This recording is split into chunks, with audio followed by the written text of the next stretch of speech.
Hello दोस्तों, board exam with Pankaj में आप सभी का स्वागत है। आज हम लोग 9th का क्वेश्चन जो एक स्टूडेंट द्वारा पूछा गया है उसका डिस्कस करेंगे। कुछ अच्छे क्वेश्चन है। देखिए पहला क्वेश्चन से, क्वेश्चन नंबर पहला जो है वो कह रहा है दूरी और विस्थापन में अंतर स्पष्ट करें। दूरी और विस्थापन में अंतर स्पष्ट करें। अंतर स्पष्ट करें। पहले समझ लेते हैं दूरी क्या होती है, विस्थापन क्या।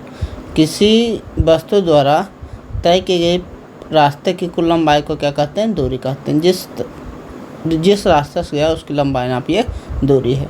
और दो बिंदुओं के बीच सबसे छोटी दूरी को क्या कहते हैं, विस्थापन कहते हैं।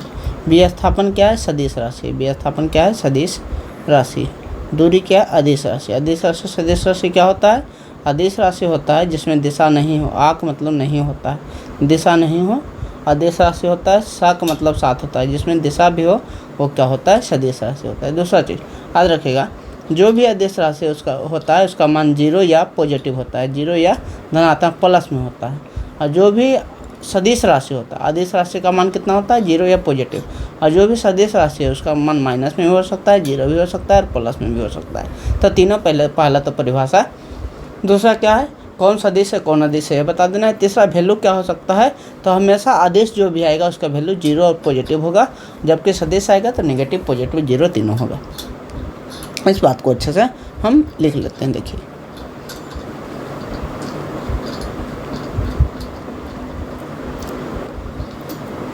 क्या करेंगे, पहले एक तरफ दूरी लिख देंगे, दूसरी तरफ क्या लिख देंगे, विस्थापन लिख देंगे। दूरी और विस्थापन लिख दिए। दूरी का परिभाषा क्या होता है, दूरी का परिभाषा होता है किसी वस्तु द्वारा, पहला नंबर दें, किसी वस्तु द्वारा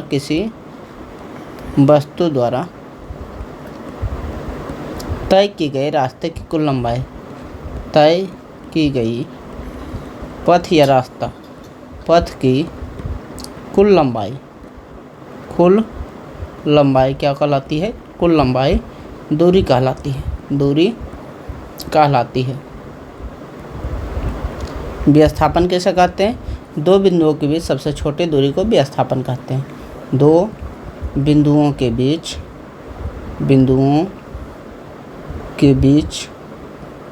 की सबसे छोटी दूरी को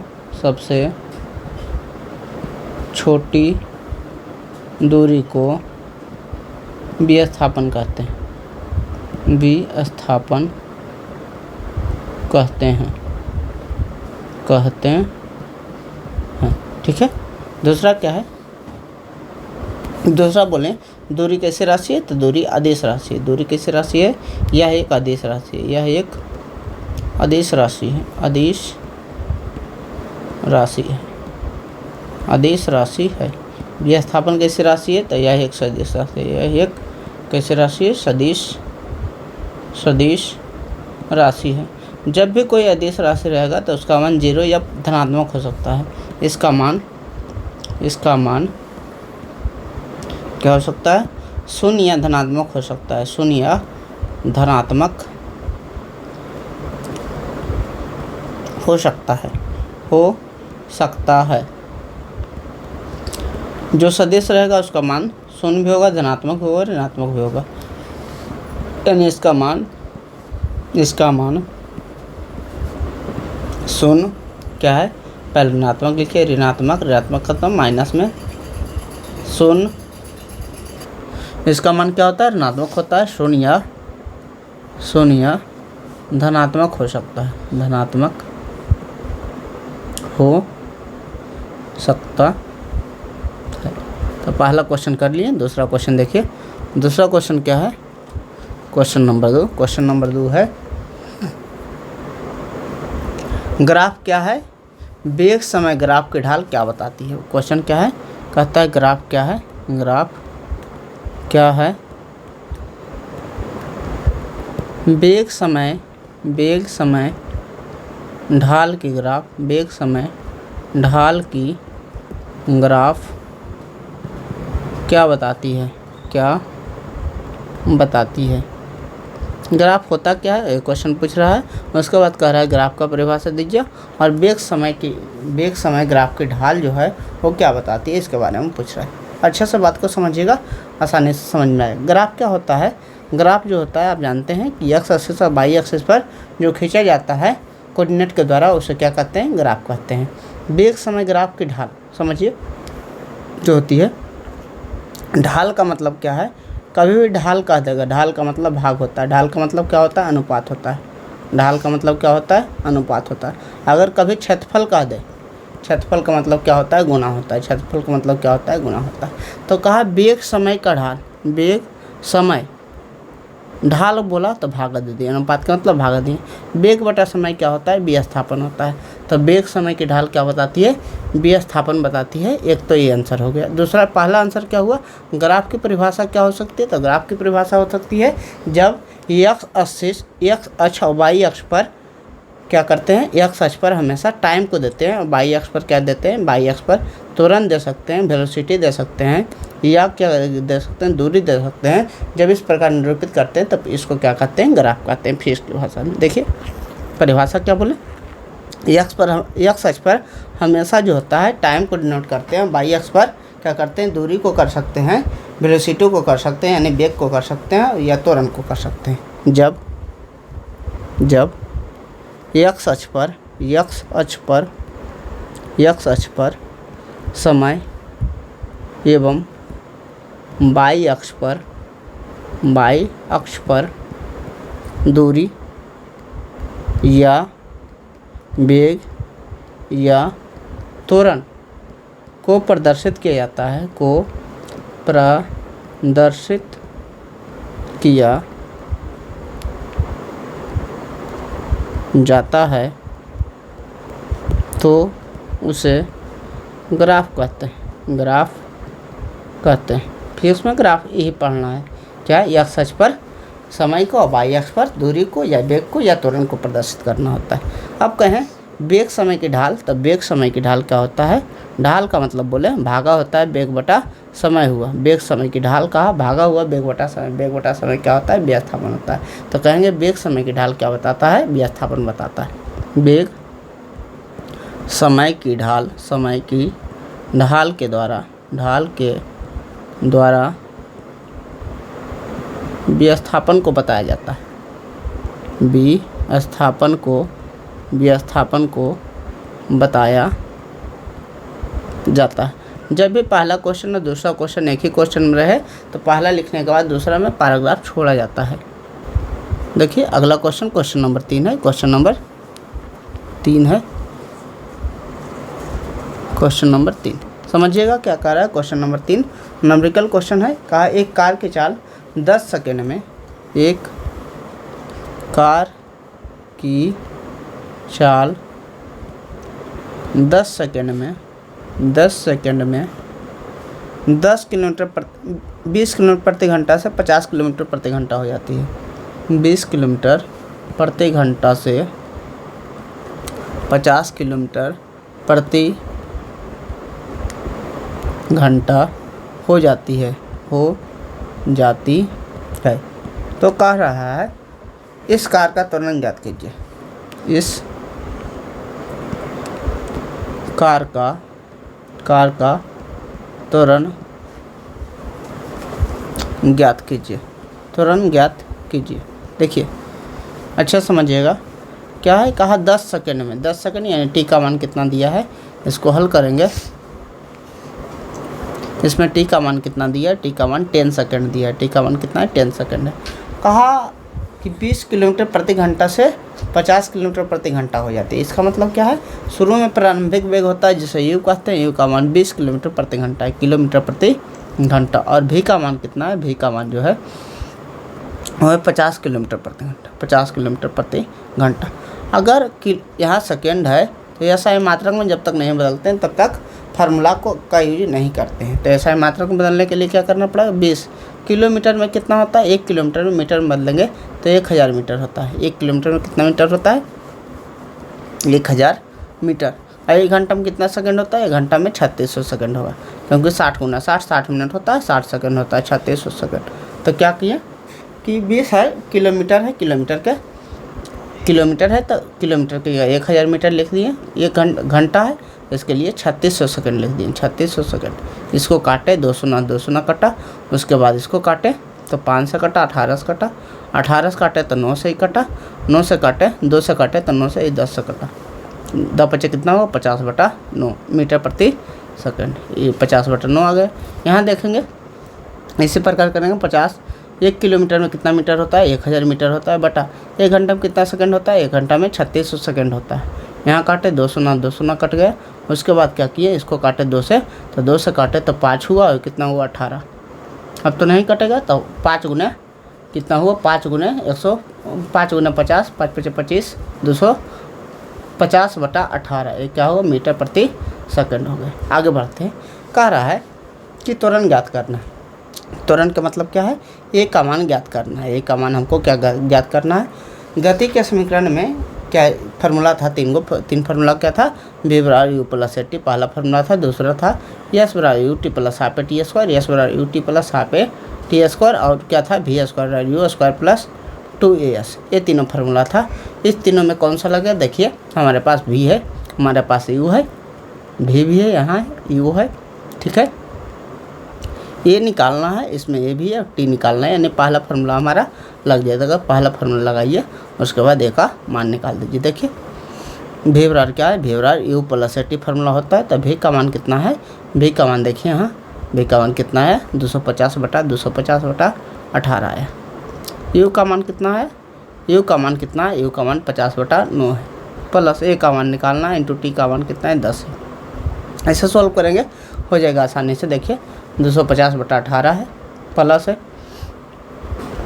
प्लस कितना 50/9 है, ये बगल आएगा, माइनस में 50/9 होगा, बराबर 10a हो जाएगा, 10a हो जाएगा। इसका क्या करेंगे, इसको 18 है तो इसको भी 18 बनाएंगे, 2 से ऊपर नीचे गुना कर देंगे, तो क्या नीचे तो 18 हो गया, ऊपर कितना हुआ 250, कितना है ऊपर 250 है, 250 में कितना 100 घट गया, 50 गुने 2 100 घट गया, बराबर 10a आ गया।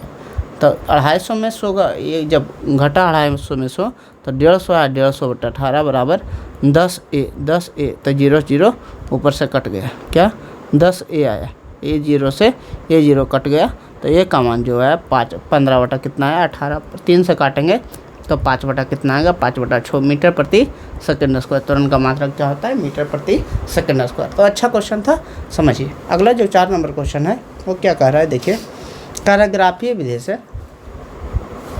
क्वेश्चन नंबर 4 है, कह रहा है ग्राफीय विधि से, ग्राफीय विधि से s बराबर U T plus half T square प्राप्त करें। s बराबर U T plus half T square प्राप्त करें। ये बहुत ही इंपॉर्टेंट क्वेश्चन है कि ग्राफीय विधि से सिद्ध करना है s बराबर क्या होता है, U T plus half T square. अच्छा समझिएगा ग्राफीय विधि। यस को क्या कहा जाता है, यस को विस्थापन कहा जाता है। तो विस्थापन का जो फार्मूला होता है, यानी वेग का जो फार्मूला होता है, विस्थापन बटा क्या होता है, विस्थापन बटा समय होता है। तो हम विस्थापन का मान जब निकालेंगे 13 गुना करके, तो विस्थापन का मान क्या होगा, वेग गुना समय, वेग गुना समय। देखिए समझिए अच्छे से, वेग गुना समय होगा। जब कहें गुना रहेगा, गुना का मतलब अगर ग्राफ में गुना है तो गुना का मतलब क्या निकलता है, क्षेत्रफल निकलता है। किसके बीच का क्षेत्रफल, यानी वेग और समय के बीच का क्षेत्रफल। जब भी ग्राफ खींचते हैं तो एक्स एक्सिस को कहाँ रखते हैं, एक्स एक्सिस को हमेशा एक्स एक्सिस पर समय को रखते हैं। तो याद रखेंगे, वेग और समय का ग्राफ खींचेंगे तो ही विस्थापन निकलेगा, और गुना है तो यानी वेग और समय के बीच का जो ग्राफ होगा उसका क्षेत्रफल निकलेगा, तो उससे विस्थापन कहेंगे। बात को अच्छे से समझिए। देखिए कह रहे हैं हम वेग और समय के बीच का ग्राफ खींचेंगे। ये क्या, इसमें एक्स एक्सिस में तो हमेशा टाइम खींचते हैं, और वाई एक्सिस में क्या लिखे, वाई एक्सिस में हम वेग लिखेंगे, वेग में ना भी लिखेंगे, इसको वेग कर देते हैं, वेग कर देते हैं। हाँ क्या करेंगे, हमारे पास 2 प्रकार के वेग होता है, इसको प्रारंभिक वेग कहते हैं, दूसरे को क्या कहते हैं, अंतिम वेग कहते हैं। तो एक प्रारंभिक वेग मान लेते हैं, प्रारंभिक वेग मेरा यू है, यू का मान जो है यहाँ मान लेते हैं, यहाँ तक मेरा क्या है, यू है, और यहाँ तक मान लेते हैं क्या हमारा भी है, यहाँ तक कितना मान है भी है। तो यू से भी होने में कुछ समय लगा होगा, तो यू से वेग यानी यू से भी होने में, मान लीजिए यहाँ है यू से भी होने में क्या समय लगा, तो यू से भी होने में मान लेते हैं टी समय का समय लगा। देखिए यहाँ से यहाँ तक जाने में यानी यू से भी होने में का कितना समय लगा, टी समय लगा। तो इसके बीच का ग्राफ देखिए, इसके बीच के ग्राफ का क्षेत्रफल जो होगा वो वेग बताएगा। क्यों? क्योंकि अभी बताएं कि जो वेग होता है वो विस्थापन बटा समय होता है। वेग बराबर विस्थापन बटा समय। हमको यश निकालना है, यश को विस्थापन कहते हैं। विस्थापन बराबर वेग गुना क्या है, समय। गुना जब भी तो क्षेत्रफल निकालना है। किसके बीच का क्षेत्रफल? वेग और समय के बीच का क्षेत्रफल, तो विस्थापन आएगा। तो विस्थापन जो होगा यानी ये लिखना पड़ेगा, विस्थापन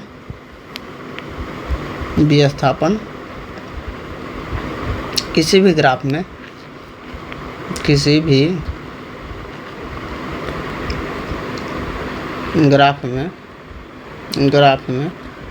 विस्थापन वेग और समय के बीच का क्षेत्रफल को दर्शाता है। विस्थापन वेग और समय के बीच का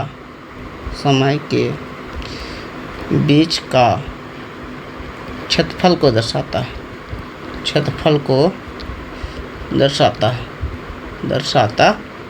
ठीक है। देखिए अब विस्थापन बराबर क्या होगा, विस्थापन बराबर क्षेत्रफल होगा।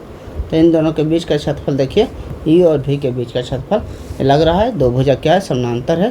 तो ये क्या है, जब दो भुजा समानांतर होती है तो उसे क्या कहते हैं, समलंब चतुर्भुज। और समलंब चतुर्भुज का क्षेत्रफल क्या होता है, आपको याद होगा कि समलंब का क्षेत्रफल जो होता है, समलंब का क्षेत्रफल बराबर 1/2 गुना समानांतर भुजा का योग। समानांतर भुजा का योग गुना क्या होता है, ऊंचाई होता है।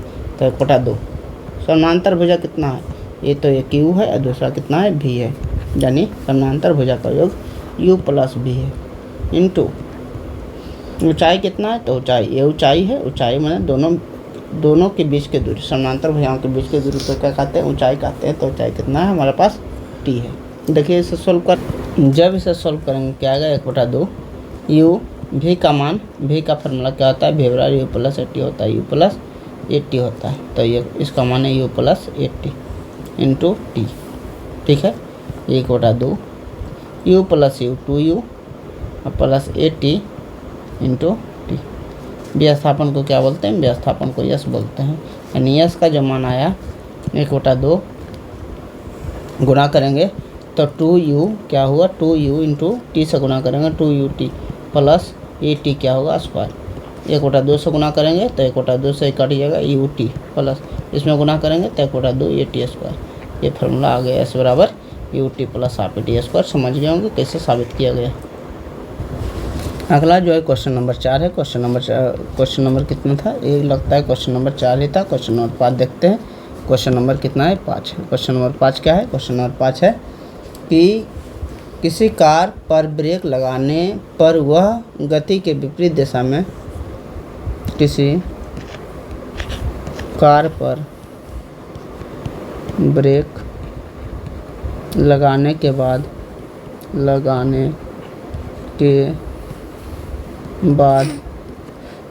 किसी कार पर ब्रेक लगाने के बाद वह गति के विपरीत दिशा में, वह गति के विपरीत दिशा में गति के विपरीत दिशा में 6 मीटर पर सेकंड स्क्वायर का त्वरण उत्पन्न करती है। 6 मीटर प्रति सेकंड स्क्वायर का त्वरण उत्पन्न करती है। कह रहा है गति के विपरीत दिशा में, यानी इसका गति के दिशा में कहता है तो प्लस में ए का मान लेते हैं 6। गति का विपरीत दिशा कह रहा है तो इसमें क्या लेंगे, ए का मान माइनस का 6। यदि कार लगाए जाने के बाद रुकने में, यदि ब्रेक लगाने के बाद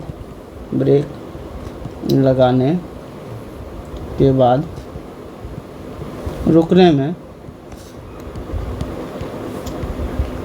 2 सेकंड का समय लगता है, 2 सेकंड का समय लगता है।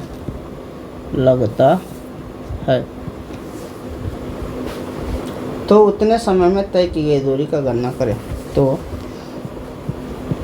उतने समय में तय दूरी का गणना करें, तय दूरी का गणना करें। देखिए अच्छे से क्वेश्चन को पढ़िए, एक बार समझिए। दिया हुआ है, पहले उसको लिखने की कोशिश कीजिए। देखिए अच्छे से कह रहा है कि कार पर ब्रेक लगने के बाद वह गति के विपरीत दिशा में 6 मीटर प्रति सेकंड स्क्वायर का त्वरण उत्पन्न करता है। विपरीत दिशा में कहा तो 6 मीटर प्रति सेकंड स्क्वायर, ये पहला काम हो गया। कहा ब्रेक लगाने के बाद रुकने में 2 सेकंड का समय लेती है, यानी टाइम कितना है 2 सेकंड। अगर रुक जाती है तो भी का मान कितना होगा, भी का मान 0 होगा। यदि रुक जाती है, मान लीजिए किसी स्पीड से चल रहा था, 15 का स्पीड से चल रहा था, ब्रेक लगाएं तो रुक गई, कितना हुआ, ब्रेक लगाएं रुक गई, यानी भी का मान कितना हुआ, 0 हो गया। यस का मान पूछ रहा है, यस का मान क्या होगा, यस का मान क्या होगा ये पूछ रहा है। तो समझिए 3 फार्मूला हमारे पास है, वी बराबर यू प्लस टी। इसमें तो यस आ ही नहीं रहे थे, इस फार्मूला को लगाना मेरे लिए सही नहीं है। यस बराबर U T plus half T square, U T plus half T square. इसमें भी हमारा क्या यू नहीं है तो दिक्कत होगा। अब अगला फार्मूला है वी स्क्वायर बराबर you square plus 2 you square plus 2 इसमें भी हमारे पास यू नहीं है, तो तीनों फार्मूला तो डायरेक्ट नहीं लगेगा। जब तीनों फार्मूला डायरेक्ट नहीं लगेगा तो सबसे छोटा फार्मूला पहले ट्राई करते हैं। क्यों तीनों फार्मूला लगेगा, क्योंकि पहला में यस नहीं है इसलिए पहला नहीं लगेगा। दूसरा क्यों नहीं लगेगा, क्योंकि दूसरा में यू आ रहा है तो यू नहीं क्वेश्चन में।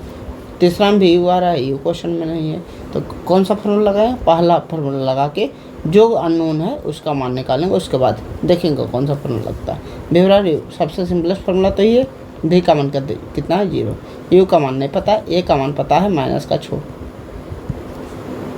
इंटू टी का मान कितना है 2। तो यहाँ से क्या होगा 0 बराबर यू माइनस का 12 होगा, यानी यू का मान कितना आ गया, यू का मान हमारे पास आ गया 12 मीटर प्रति सेकंड। यू का मान कितना आ गया 12 मीटर प्रति सेकंड। अच्छे से इस बात को समझ गए। अब हमारा दूरी निकालना है, हमें दूरी निकालना है, तो यस बराबर क्या है U T plus half A T square लगा दीजिए, U T plus half A T square. अच्छा क्वेश्चन है। यू का मतलब कितना 12, टी का मतलब कितना है, टी का मतलब 2 है, प्लस हाफ ए का मतलब कितना है माइनस का 6 है, टी स्क्वायर, टी का मतलब क्या है 2 का स्क्वायर है।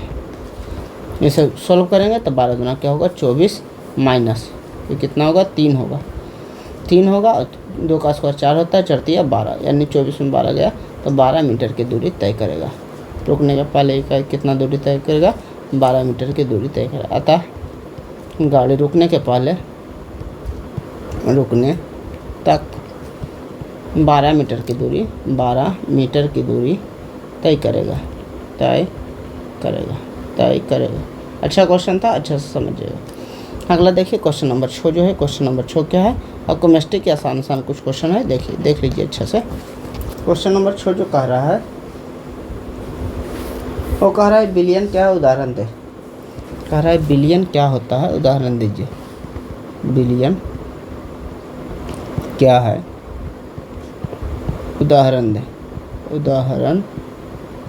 दे। अच्छा समझिएगा। बिलियन क्या होता है, देखिए एक तत्व होता है, यौगिक होता है, एक मिश्रण होता है। मिश्रण को फिर समांगी मिश्रण और असमांगी मिश्रण में बांटा गया। तो जो समांगी मिश्रण होता है उसी को क्या कहा जाता है, बिलियन कहा जाता है। समांगी मिश्रण यानी जब किसी भी पदार्थ में, किसी भी तरल में हर एक स्थान पर कण बराबर रूप से हों। जैसे मान लीजिए कि चीनी का शरबत हम घोरे, तो चीनी का शरबत हम घोरने के बाद जितना मीठा ऊपर से लगेगा नीचे से भी निकालेंगे तो उतना ही मीठा लगेगा। उसे क्या कहते हैं, बिलियन कहते हैं। इसमें 2 चीज़ होता है, बिलियन में 2 चीज़ होता है। क्या क्या होता है, एक होता है विलेय, जो बिला जाता है, यानी विलेय का मतलब जैसे नमक डाले पानी में तो बिला जाता है, यानी गायब हो जाता है।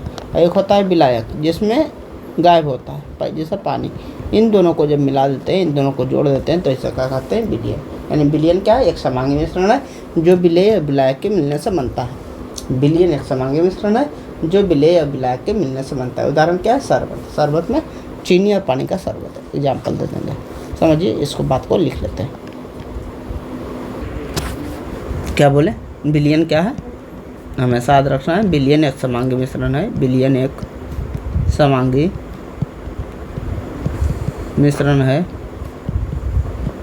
है जो विलयन एक समांगी मिश्रण है जो विलेय और विलायक के मिलने से बनता है। जो विलेय तथा विलायक के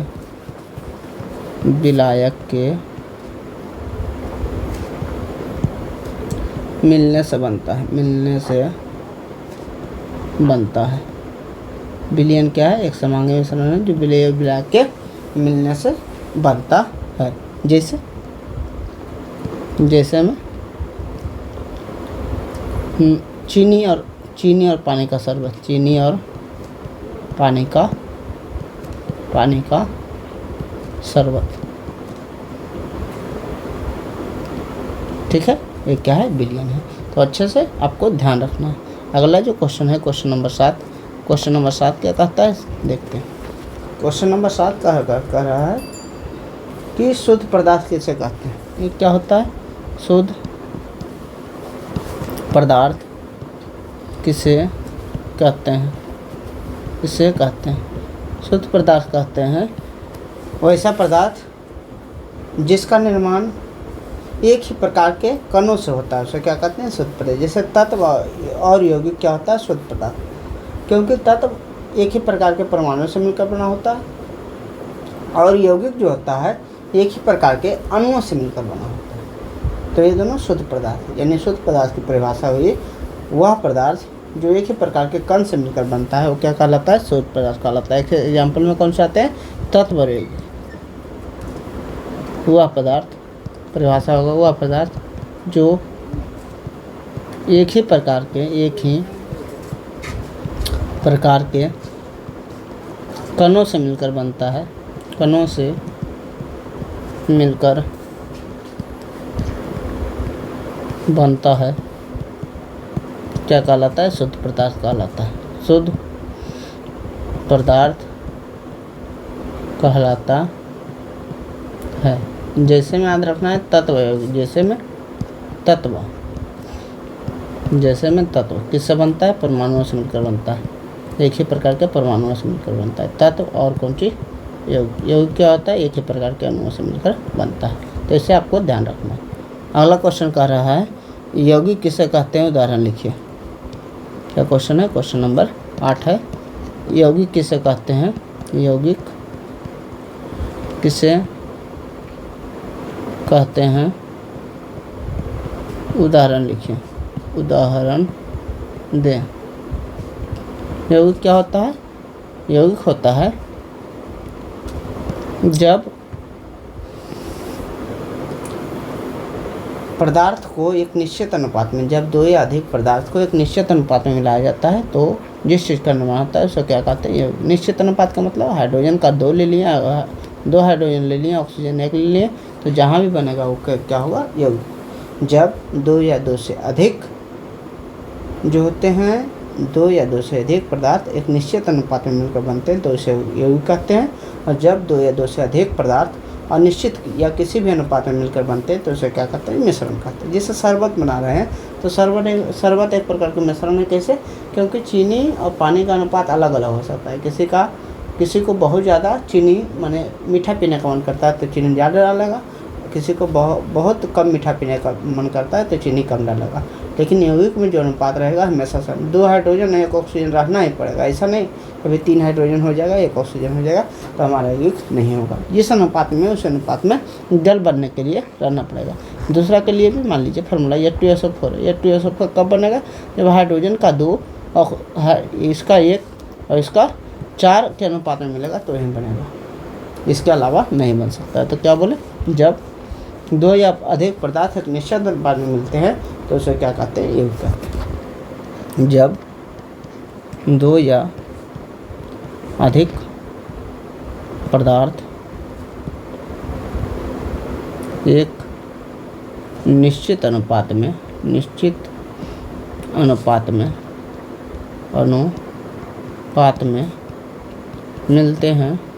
हैं तो उसे यौगिक कहते हैं। कहते हैं। जैसे जल, जैसे में जल हो गया, यूरिया हो गया। जल का फॉर्मूला क्या होता है? H2O। जैसे यूरिया हो गया, यूरिया का फॉर्मूला किन्हीं को याद होगा तो लिख लीजिए Na2CO यानी H2। यूरिया का फॉर्मूला ए होता है। चलिए आगे बढ़ते हैं। देखिए क्वेश्चन नंबर 9। क्वेश्चन नंबर क्या है? 9।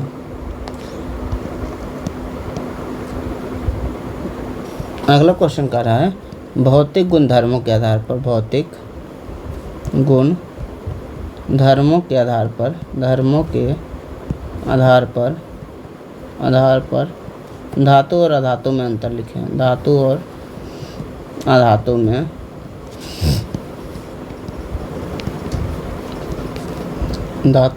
में अंतर लिखें। तो आपको पता होगा, लिखें। धातु क्या होते हैं? ऊष्मा और विद्युत का चालक होता है। एक तरफ धातु लिखेंगे, एक तरफ अधातु लिखेंगे। एक तरफ क्या लिखेंगे? धातु लिखेंगे और दूसरी तरफ क्या लिखेंगे? अधातु लिखेंगे। धातु के बारे में आपको पता होगा। धातु जो होता है, धातु 1 नंबर लिखेंगे, 1 नंबर, यह ऊष्मा एवं विद्युत का चालन करता है। ऊष्मा भी यानी एक चीज़ गर्म हो जाएगा, जैसे लोहा का चीज़, तो धीरे धीरे करके पूरा गर्म हो जाएगा। यह ऊष्मा एवं विद्युत का चालक होता है। चालक, यह ऊष्मा एवं विद्युत का क्या होता है? चालक होता है। इसमें क्या, यह ऊष्मा और विद्युत का चालक नहीं होता है। यह धातु जो होता है ऊष्मा या विद्युत का, ऊष्मा और विद्युत का चालक नहीं होता है। चालक नहीं होता है। जैसे मान लीजिए लोहा से करंट पास हो जाएगा, गर्मी भी पास हो जाएगी, लेकिन आपको लकड़ी से गर्मी भी ना पास होगी, करंट भी ना पास होगी। दूसरा क्या है?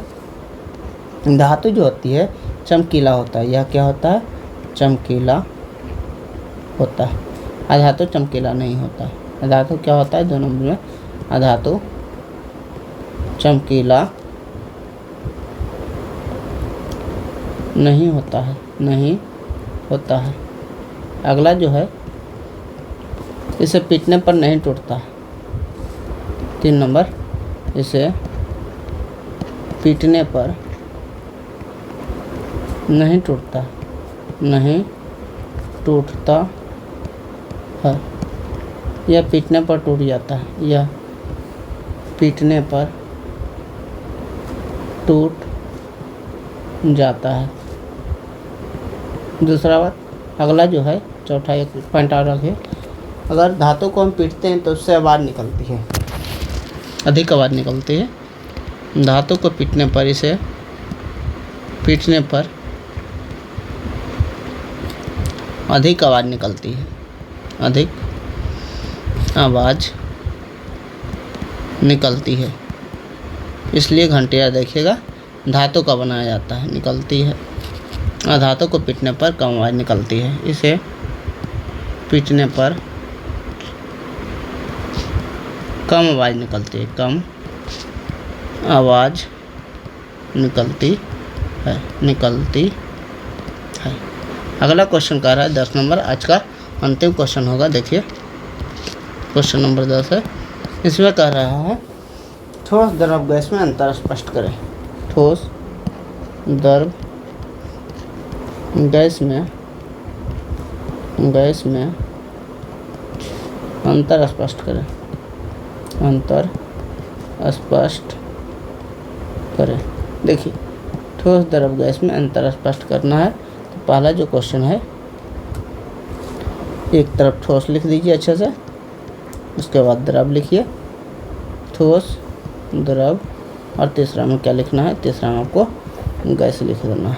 तीसरा क्या होगा? गैस होगा। आपको पता है ठोस का अणु क्या होता है? ठोस का अणु बिल्कुल पास होता है।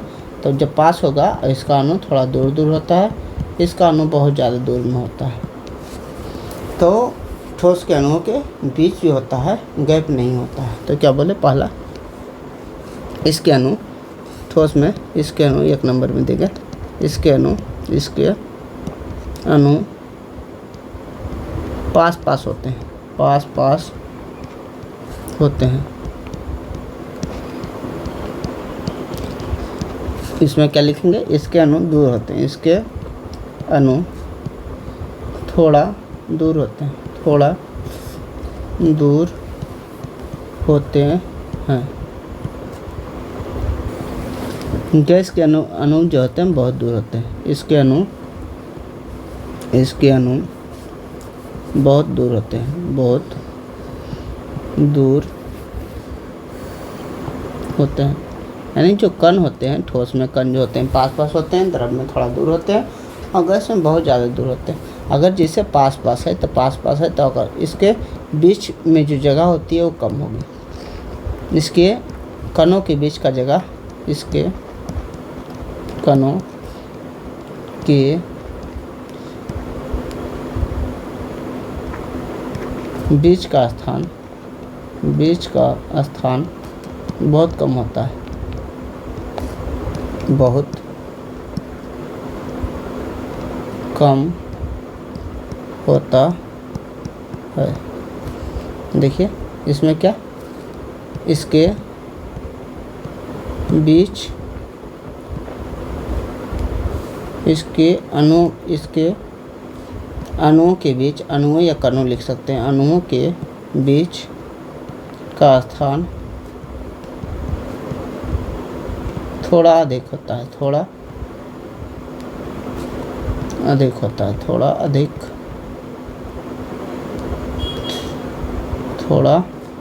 अधिक होता है।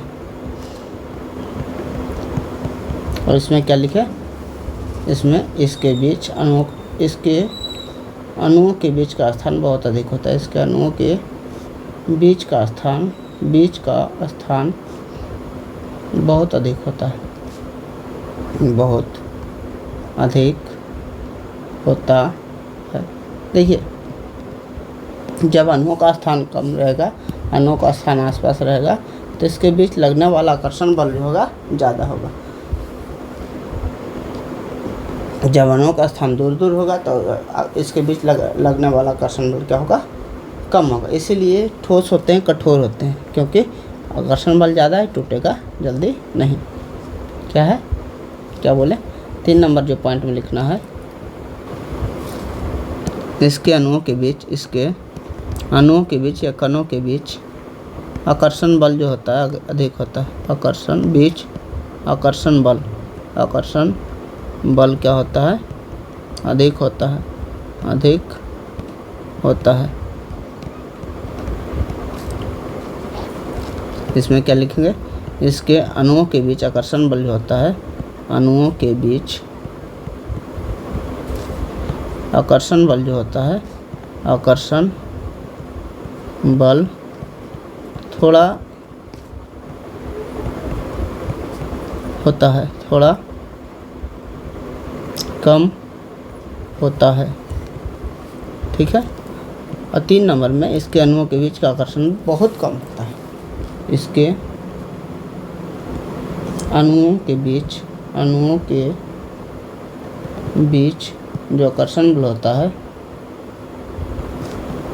आकर्षण बल वो क्या होता है, बहुत कम होता है, बहुत कम होता है। 4 नंबर अगर लिखना चाहे 4 पॉइंट, 1 पॉइंट बढ़ा देते हैं। देखिए अच्छे से समझिएगा, अगर हमारा पास कोई बहुत सारा अणु है तो इसके बीच की गति जो होगी कम होगी, इसके बीच की गति कम होगी। मान लीजिए दूर दूर है तो इसके बीच की गति अधिक होगी, क्योंकि इसके लिए स्पेस है इधर उधर आने जाने का। तो जब गति कम होगी तो उसकी गतिज ऊर्जा क्या होगी, कम होगी। तो इसकी गतिज ऊर्जा सबसे कम होगी, इसकी गतिज ऊर्जा सबसे अधिक होगी। तो लिखेंगे इसकी गतिज ऊर्जा, गति के कारण उत्पन्न ऊर्जा, गतिज ऊर्जा बहुत कम होती है, बहुत कम होती है। इसमें क्या लिखेंगे, इसके बीच का गतिज ऊर्जा बहुत अधिक होती है, इसके बीच का गतिज ऊर्जा बहुत अधिक होती है, बहुत अधिक होती है। दर में क्या होगा, इसके बीच का गतिज ऊर्जा थोड़ा होता है, इसके बीच इसके अणुओं के बीच गतिज ऊर्जा कम होती है। देखिए अपने से प्रथम पॉइंट बढ़ा लीजिए। और विसरण कहते हैं फैलने की क्षमता। जैसे मान लीजिए एक अगरबत्ती जलाएं या पूरा रूम में तुरंत फैल गया, एक अगरबत्ती जलाने से पूरा रूम में तुरंत फैल गया, उसे कहते हैं विसरण। तो किसमें, वायु में अधिक फैलता है तो विसरण क्षमता सबसे अधिक होती है। इसमें विसरण सबसे अधिक होता है। गैस में इसमें विसरण सबसे अधिक होता है। इसमें क्या होता है, इसमें विसरण सबसे कम होगा क्योंकि पास है, तो अणु जो है जब गतियन करेगी तो फैलेगी बहुत कम। इसमें विसरण बहुत कम होता है। विसरण का मतलब अणुओं के बीच जो है कोई चीज़ का फैलना, कितना स्पीड से फैल रहा है।